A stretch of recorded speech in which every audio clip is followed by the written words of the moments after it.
মৃত্যুর কথা কোনো ব্যক্তি যদি স্মরণ করে, মৃত্যুর কথা কোনো ব্যক্তি যদি স্মরণ করে, তাহলে ওই ব্যক্তির দ্বারা অন্যায় কাজ করা সম্ভব নয়।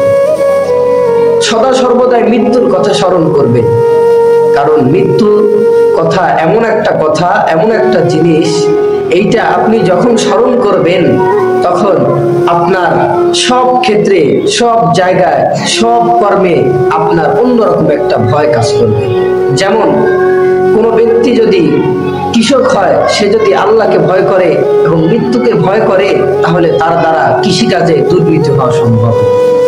কোনো ব্যক্তি যদি ড্রাইভার হয়, সেই ব্যক্তি যদি আল্লাহকে ভয় করে এবং মৃত্যুকে ভয় করে, তাহলে তার দ্বারা অন্যায় কাজ করা সম্ভব নয়।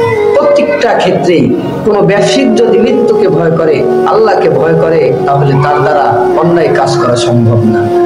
অর্থাৎ সে হকের পথে চলতে পারবে, সে হালালের পথে চলতে পারবে। শুধু ব্যবসায়িক না, প্রতিটা ক্ষেত্রে, প্রতিটা স্তরে কোনো ব্যক্তি যদি আল্লাহকে ভয় করে, মৃত্যুর কথা স্মরণ করে যে আমি এই তো দুনিয়াতে থাকবো না। আল্লাহ রাব্বুল আলামিন বলেন, কুল্লু নাফসিন যায়িকাতুল মাউত, পৃথিবীর মধ্যে যত কিছু আছে প্রত্যেকেরই মৃত্যুর স্বাদ, প্রতিটা জীবনেরই মৃত্যুর স্বাদ গ্রহণ করতেই হবে।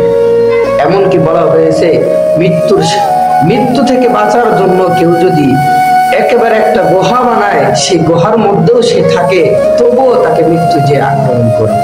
এই জন্য দুনিয়াতে আমি থাকবো না, আপনিও একদিন থাকবেন না। দুনিয়া থাকার জায়গা না।